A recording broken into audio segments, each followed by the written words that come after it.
Bonjour à tous, alors aujourd'hui nous continuons notre découverte de nos commerces et de ses commerçants de Ponto-Combo et nous sommes aujourd'hui devant le caviste Nicolas, ici présent au 3 avenue de la République et nous allons rencontrer Johan.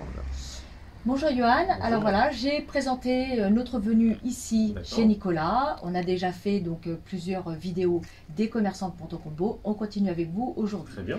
Donc l'idée c'est voilà, de vous présenter, savoir un petit peu depuis quand vous êtes là. Donc a priori vous êtes arrivé juste après le premier confinement. Et voilà, comment vous êtes arrivé déjà chez Nicolas aussi, et comment vous êtes arrivé à Ponto-Combo, pourquoi ce choix? D'accord.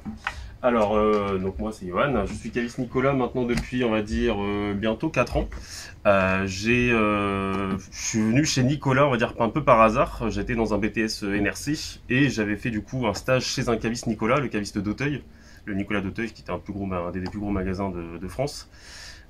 Suite à ça, j'ai été pris du coup en alternance là-bas, donc j'ai fait tout un an, j'ai fait du coup un mois de stage, plus un an d'alternance directement là-bas.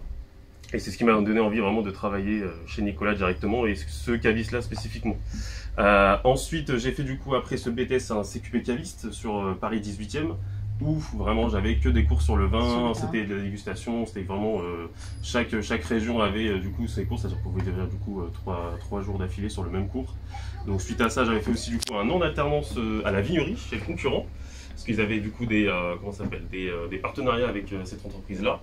Et c'est ce que j'ai fait du coup pendant un an. J'étais à la vignerie de Ponto-Combo. Oui, donc juste avant de rentrer chez Nicolas. Donc voilà, maintenant ils ont déménagé, ils sont partis à Servon. Du coup, c'était assez formateur parce que l'avantage de la vignerie, quand même, c'est qu'il y a du coup toujours beaucoup d'alcool, beaucoup de vin en dégustation. À l'époque, avant le Covid, évidemment. Du coup, suite à ça, j'ai validé de mon CQP et j'ai directement postulé chez Nicolas. Donc, avant de récupérer la cave de Ponto-Combo, j'ai eu une mission, comme souvent ça arrive au début chez Nicolas. Je suis passé du coup dans le 16e, je suis retourné dans le 16e, à Rémusat cette fois, donc pas loin d'Auteuil finalement. Et pareil, je suis resté 6 mois. Et ensuite, du coup, on m'a vu que j'habitais à Servon à l'époque, on m'a proposé de récupérer la cave de Ponto qui était libre parce qu'il y a eu plusieurs changements de personnes, etc. Et du coup, j'ai récupéré cette cave-là tout de suite, juste après le premier déconfinement. Et donc, les gens étaient contents que je réouvre parce que forcément, le magasin était fermé pendant 7-8 mois avant que je réouvre. Donc, voilà, les gens sont contents généralement que j'ai récupéré tout ça. Ça manque toujours un petit peu. C'est ça, tout à fait. Vous êtes arrivé dans le vin, mais vous aimiez quand même le vin Oui, moi je m'y suis intéressé, j'ai commencé vers les 15-16 ans, à commencer forcément à déguster avec ma mère, toujours des fois des petites coupes de champagne, des petits coups de vin, bon forcément c'est pas très légal entre guillemets, mais ça reste toujours dans le cadre de la famille, ce n'est pas énorme. Et du coup je m'y suis intéressé petit à petit. Aussi malheureusement, alors j'ai pas eu la chance de pouvoir connaître ça avec l'oncle de ma mère qui était maître de chai dans un domaine de Médoc. Donc malheureusement il était déjà à la retraite quand j'ai commencé à m'y intéresser. Forcément il est dans le sud, dans le Bordeaux, voilà c'est ça. Donc je m'y suis intéressé et puis après voilà, c'est l'avantage du vin, c'est que c'est un secteur qui ne peut jamais entre guillemets, on peut toujours apprendre, on ne s'arrête jamais d'apprendre, on connaît toujours des nouveaux vins, des nouveaux alcools, des nouvelles techniques de vinification, etc. Donc c'est vraiment très complet comme domaine. Et du coup, qu'est-ce que Nicolas peut apprendre à vos clients? Qu'est-ce que vous apportez justement en plus à vos clients? Alors, nous, Nicolas, on est le seul caviste en France à faire ça, en tout cas. Peut-être d'autres Nicolas indépendants le font aussi, mais en tout cas, en tant que chaîne Nicolas, on est un des seuls du coup, alors on a une équipe de 5-6 œnologues au siège qui s'occupe de goûter tous les vins chaque année. Donc on a vraiment une charte qualité qui est très élevée, c'est vraiment ça qu'on met en avant en tout cas chez nous. Vous pouvez avoir un vin qui est chez nous pendant 10 ans, et si un jour le vigneron a fait quelque chose de pas extraordinaire en termes de millésime, le vin n'est pas retenu, il sort de la gamme, l'année prochaine s'il veut il peut le réintégrer en stock, mais c'est pas forcément... voilà.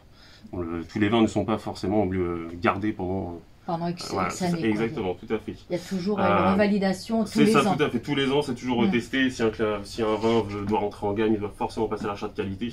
Et c'est vraiment ça qu'on met en avant. Et voilà, c'est vraiment ça qui change par exemple par rapport à la grande distribution. Oui, c'est ça. Donc la grande distribution, bon, forcément, ils peuvent avoir des bonnes choses. Je dis vraiment pas le contraire. Ça arrive, surtout sur les foires au vin, par exemple, ça peut arriver d'avoir des bonnes choses. Mais en tout cas, en termes de gamme classique, ils vont vraiment privilégier le prix entre guillemets et les quantités. Ils vont pas sélectionner des vignerons vraiment. Voilà, ils testent pas du tout les vins avant de les mettre en vente. C'est vraiment ça un peu le problème. C'est pour ça que vous pouvez tomber des fois sur des petites catastrophes entre guillemets. Donc voilà. Et puis après nous Nicolas, souvent les gens ont cette idée de vins plus chers, mais pas forcément. Donc on peut avoir des vins, on commence à 3-4 euros. Donc vous avez vraiment tout type de produits. Après évidemment on peut partir sur les grandes bouteilles, mais Après, Nicolas aussi fait souvent des systèmes de promotion, des espèces de petits concours à gagner. Par exemple, en juin, il y avait un système justement avec des couteaux gravés, des couteaux spécifiques justement. Il y avait une centaine de couteaux à gagner. Il suffisait juste de proposer qu'on avait, de montrer qu'on avait un ticket qu'on avait acheté dans telle et telle période pour pouvoir participer sur le site internet et gagner tout simplement le couteau. Il y a eu même, par exemple, je crois que c'est toujours d'actualité, sur le rhum damoiseau. Si vous l'achetez entre telle et telle période, vous envoyez du coup votre preuve d'achat sur le site internet. Et ensuite, vous pouvez du coup potentiellement tirer au sort pour gagner du coup un voyage de 5 jours pour une personne en Guadeloupe directement, pour visiter la distillerie. Je pense qu'on va peut-être en acheter une alors. C'est vrai. C'est une belle destination. Il y a souvent, il y a vraiment beaucoup de... Non, c'est bien, c'est des beaux cadeaux en plus. Tout à fait, c'est ça, voilà. C'est juste, voilà, c'est pas... Ça permet juste un petit bonheur à la chance, entre guillemets, de gagner quand on est tiré au sort. De gagner, fidéliser et apporter la petite touche personnelle de Nicolas. C'est important. C'est plutôt rentable, si on achète juste une bouteille damoiseau, de pouvoir partir en Guadeloupe. C'est quand même plutôt sympa. C'est ça, c'est ça. Et du coup, pour Noël, est-ce que vous proposez des coffrets? Il y a des offres promotionnelles? Alors pour Noël, alors on les a pas encore reçus. D'habitude, je reçois des catalogues de Noël, mais je pense qu'ils vont arriver sûrement début novembre, sûrement.